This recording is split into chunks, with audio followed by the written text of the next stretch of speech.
Bismillahirrahmanirrahim. Assalamualaikum warahmatullahi wabarakatuh. Perkenalkan, nama saya Sandy Agustian dari TIF RM 19 CID. Nah, di sini saya akan sedikit menjelaskan tentang menjaga keamanan sistem informasi yang ditugaskan oleh dosen saya, yaitu Ibu Iis, mata kuliah Sistem Informasi Enterprise. Nah, di sini saya akan sedikit menjelaskan terlebih dahulu bahwasannya saya di sini mengambil contoh sosial media ya, khususnya Instagram. Nah, kenapa saya mengambil contoh sosial media? Nah, karena menurut saya sosial media itu juga termasuk sistem informasi. Kenapa? Karena di dalamnya itu terdapat informasi-informasi data diri kita pribadi, terus informasi kita chatting, DM-an, atau misalkan informasi postingan kita dan lain hal sebagainya. Nah, semua hal-hal itu patut kita jaga juga. Gak cuma sistem informasi yang dibuat sendiri gitu, tapi kita yang mengenakan sistem informasi apapun, kita harus tetap menjaganya gitu. Nah, salah satu untuk menjaga keamanan sistem informasi yaitu sini saya akan mencontohkan. Yang pertama, kita harus mengagendakan rutin atau secara berkala mengganti password sosial media kita gitu. Jadi walaupun ya mungkin ada kurang lebihnya sih mengganti password, tapi untuk menjaga keamanan, kalau misalkan ada apa-apa, kita harus coba mengganti password. Nah, tapi utamakan passwordnya yang kita ingat ya. Sini saya coba masuk dulu dengan password yang lama saya di akun mediaku. Di sini saya coba login ya dengan password. Nah, ini password yang default ya, yang awal. Saya coba masuk. Nah, oke, udah masuk. Nah, untuk menjaganya, saya akan contohkan untuk mengganti akun ya. Mengganti kata sandi, sorry. Nah, maka kita harus coba mengganti kata sandi secara berkala. Nah, di sini untuk kata sandi juga ada standarnya atau standar keamanan minimalnya gitu. Yang paling kuat, lemah, atau misalkan sedang gitu. Nah, yang paling kuat itu kita harus mencampurkan beberapa karakter, yaitu karakter huruf besar, huruf kecil, angka, dan juga simbol. Saya contohkan untuk mengganti saja ya. Saya tidak tampilkan karena ya ini rahasia gitu. Ya, tapi intinya tahulah ya, untuk menjaga sistem informasi yaitu saya mencontohkannya dengan mengganti secara berkala kata sandi kita gitu.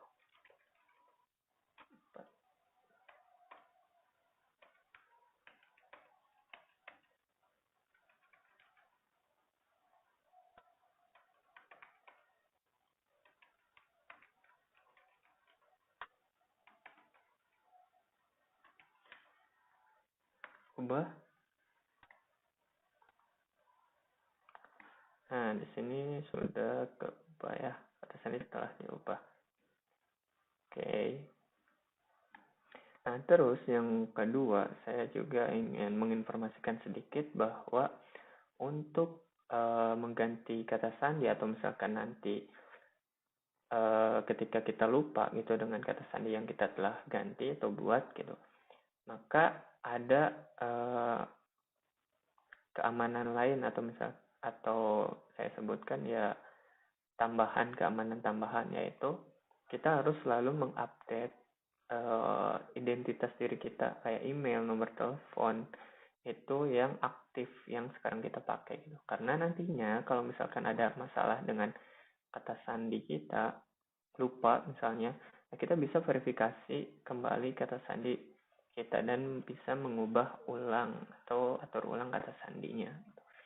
Jadi dua hal itu sih yang ingin saya informasikan. Mungkin kurang lebihnya mohon maaf. Sekian, terima kasih. Wassalamualaikum warahmatullahi wabarakatuh. Assalamualaikum warahmatullahi wabarakatuh. Salah satu upaya untuk melindungi atau keamanan pada sistem informasi atau aplikasi yang kita buat adalah dengan tidak menyimpan segala informasi. Yang penting itu di storage yang bisa diakses oleh semua orang. Seperti contohnya jika aplikasi web adalah jangan sampai menyimpan informasi penting di dalam local storage, session, atau cookie gitu ya. Intinya jangan sampai si data-data sensitif itu terekspos ke user. Nah, contohnya di sini ada data yang disimpan dari satu aplikasi yang saya buat. Nah, di sini kalau bisa dilihat itu ada data namanya token, key-nya namanya token, terus value-nya ini bentuknya ada di encrypt ya. Jadi ini itu sebenarnya token untuk kita login ke aplikasi yang ada di layar ini. Kalau misalkan sebelum di encrypt, maka data di sini akan tampil sesuai dengan token yang masih benar-benar belum di encrypt, dan itu bakal berbahaya karena bisa dicopas dan kita bisa pakai di mana aja. Kalau misalkan hackernya pinter gitu ya, terus misalkan saya login dipakai PC yang lain, orang lain, terus orang lain tersebut dia ngecek storage, terus dia ngambil data yang ada di local storage tersebut dan dipakai buat login pakai akun kita. Nanti data akun kita bakal hilang dan bakal dipakai sama orang tersebut. Itu merupakan salah satu contoh implementasi dari uh, security, yaitu dengan mengenkripsi data-data yang dirasa penting atau apa ya, rahasia seperti itu. Terima kasih. Assalamualaikum warahmatullahi wabarakatuh. Saya Ridwan Nujaman di sini akan menjelaskan tentang pengamanan dari XSS atau cross scripting. Jadi di sini ada sebuah form yang dimana nanti saya akan mencoba memasukkan sebuah script JavaScript, dan hasil akhirnya dari XSS ini akan mengeksekusi JavaScript yang telah saya masukkan. Nah, nanti saya akan menjelaskan juga cara mengatasi XSS ini. Di sini saya akan mencontohkan sebuah script JavaScript alert hello. Ketika di submit, dia akan muncul sebuah alert ini. Nah, pada sebuah website jangan sampai terjadi hal seperti ini, karena di JavaScript sendiri bisa mengambil dokumen cookie-nya gitu. Nah, para hacker itu bisa saja mengambil dari session cookie-nya. Nah, untuk mengatasinya, oke, bentar. Nah, di sini kita hanya perlu menambahkan HTML entities. Di sini ketika ada sebuah JavaScript atau HTML dimasukkan ke dalam sebuah inputan, dia akan tidak merubahnya agar tidak dieksekusi oleh sebuah website gitu. Jadi hanya dirubah ke string biasa. Kita coba save. Bentar, kita reload dulu.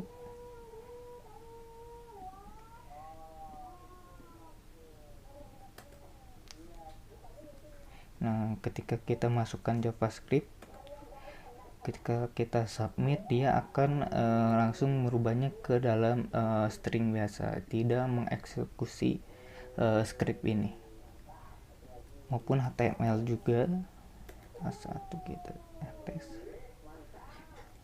dia tidak akan merender HTML-nya. Mungkin cukup sekian dari saya buat pengamanan sistem informasi khususnya di XSS atau cross site scripting.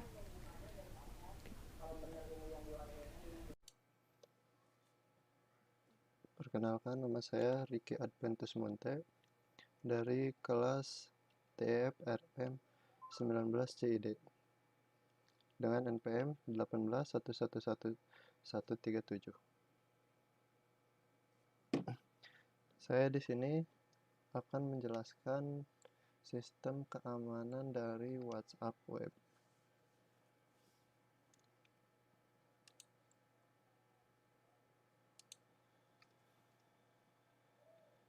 Nah, di sini ketika kita pernah masuk yang ini ya. Nah, ini tuh menunjukkan bahwa kita tertaut satu. Jika ada dua, maka akan ada dua seperti Google Chrome, Windows. Nah, nanti di bawahnya juga akan ada Google Chrome, Windows. Kalau ini karena saya menggunakan Google Chrome. Kalau Opera ya nanti bakal ada Opera Windows. Nah, ketika kita lupa untuk melogout, kita dapat melogoutnya menggunakan HP. Nah, itu terlogout. Jika kita ingin menautkan kembali, kita klik tautan.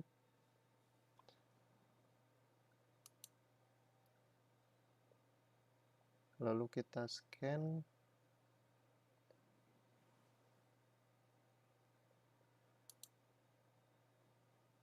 Mohon maaf, ini nge-scan-nya agak lama ya. Kameranya kurang jernih. Nah, ketika scan-nya aktif, maka langsung masuk ke WhatsApp web-nya.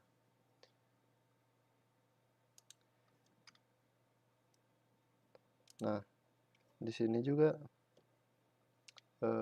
pada yang ada di HP gitu, privacy atau data yang bersifat pribadi atau umum kita bisa atur menggunakan di akun privacy. Nah, seperti terakhir dilihat, kita ingin memprivasinya atau agar tidak ada orang yang tahu, maka kita pilih tidak ada. Kalau kontak saja yang ingin mengetahuinya, kita klik kontak saja, atau ingin dipublish, kita bisa menggunakan semua orang. Begitu juga foto profil, begitu juga untuk info. Lalu untuk status, bisa kontak saya dengan pengecualian atau hanya bagikan.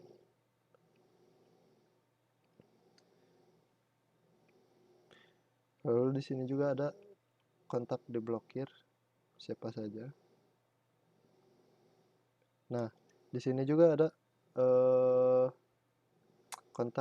kunci sidik jari gitu. Ini bisa lebih WhatsApp lebih terjaga dari para teman-teman atau orang lain yang meminjam atau menggunakan HP HP sang pemilik. Lalu di sini juga ada penyimpanan data. Kita mau simpan datanya di mana, lalu bisa nanti dikembalikan lagi. Nah, itu juga menggunakan menurut saya itu juga masuk ke keamanan data.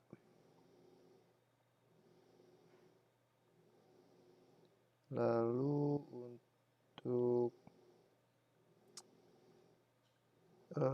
ini minta info akun, kita dapat meminta laporan dari akun sendiri gitu dengan menautkan email. Nanti si info tersebut akan dikirimkan ke email.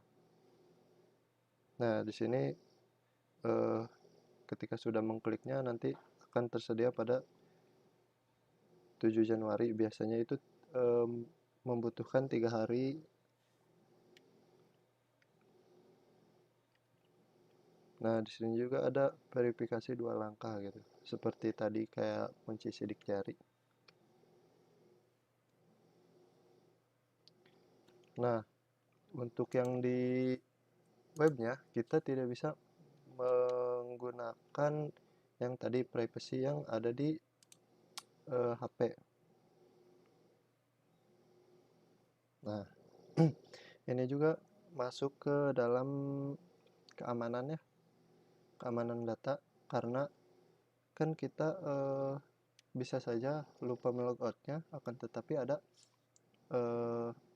teman atau seseorang yang jahil gitu, sehingga membuat status dan akun statusnya itu di privacy, sehingga si orang tersebut tidak mengetahuinya gitu, si pengguna tersebut. Seperti sekarang banyak sekali yang menggunakan data orang lain akan tetapi melakukan peminjaman. Nah, itu sangat berbahaya. Mungkin sekian dari saya. Terima kasih.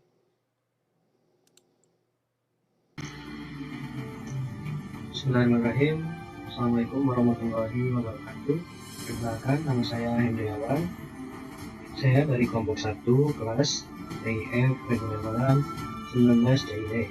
Nah, di sini saya akan menjelaskan sedikit atau membuat video mengenai sistem pengamanan dari aplikasi game mobile yaitu Mobile Legends. Nah, di sini caranya gampang sekali. Kita ke aplikasi gamenya, ke profile, pengaturan akun. Nah, di sini kita ada akun muncul, ada emailnya, ada play, ada akun Facebook, ada akun TikTok, ada akun VK. Nah, di sini ada verifikasi seluler, verifikasi perangkat kedua, dan lain-lain. Nah, tingkat keamanan segini atau begini yaitu adalah 60%.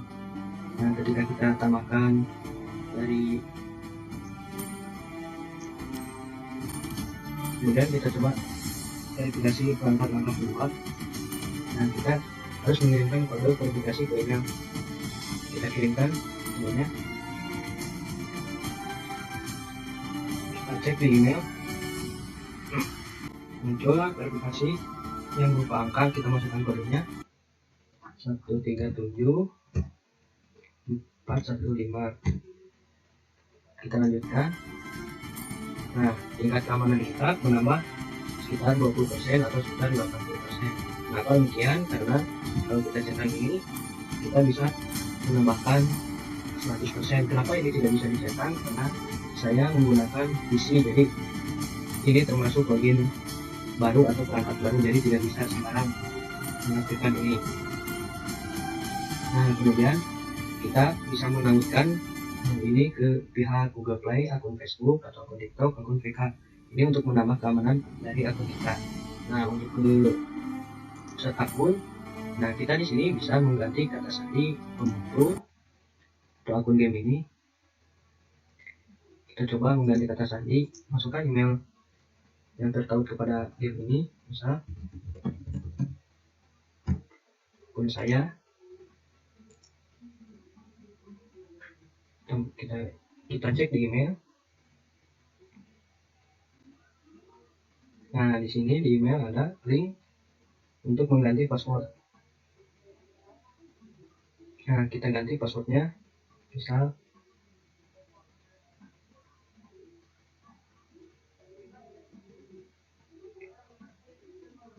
nah, kita sudah mengganti password dari akun tersebut. Nah, untuk selanjutnya kita ke pusat atur. Nah, di sini Anda putuskan hubungkan hubungan sama perangkat. Nah, ini fungsinya untuk memutuskan dari perangkat baru jika kita masih tertaut akun kita di handphone lain. Misalkan di handphone teman kita pernah di akun ini, atau di HP lain kita pernah melakukan login akun ini, kita putuskan hubungan sama perangkat. Nah, ini berguna sekali untuk memutuskan sama perangkat yang baru. Jadi akun ini hanya berjalan di handphone kita sendiri. Kita konfirmasi. Nah, informasi akun validasi yang digunakan dari perangkat ini. Nah, cukup sekian. Mungkin di sini sistem pengamanan dari akun Mobile Legends cukup kompleks dan lumayan aman. Sekian. Sekian video singkat dari sistem pengamanan akun Mobile Legends di game Mobile Legends. Terima kasih. Assalamualaikum warahmatullahi wabarakatuh. Halo, perkenalkan, saya Andre Purba, saya dari kelas T LM19 CID, tugas Sistem Informasi Enterprise dari kelompok 1 tentang pengamanan sistem. Di sini saya mengambil contoh tentang pengamanan akun Google. Nah, yang pertama kita bisa masuk pada bagian akun kita. Nah, di bagian sini lalu kita klik kelola akun Google. Setelah itu, setelah kita masuk seperti ini, kita bisa masuk ke bagian info pribadi. Nah, di bagian informasi pribadi ini, kita bisa scroll, lalu masuk ke info kontak. Nah, di bagian info kontak ini, terdapat email beserta telepon. Nah, di bagian email yang pertama, itu ada email kita yang pertama, beserta email pemulihan. Nah, email pemulihan ini bisa kita gunakan jika kita mau dengan cara memasukkan sandi akun Google yang pertama kita. Setelah itu kita bisa memasukkan email mana yang mau kita sangkutkan terhadap email yang pertama ini. Nah, setelah seperti itu bisa tampil seperti ini. Nah, untuk email pemulihan saya seperti ini karena perangkat beserta kartu nomor telepon saya hilang yang terkait terhadap email atau akun Google yang kedua saya. Nah, yang kedua, kita bisa masuk ke bagian nomor telepon. Nah, di sini, di bagian nomor telepon, kita bisa memasukkannya dengan nomor HP kita yang aktif atau sering kita gunakan.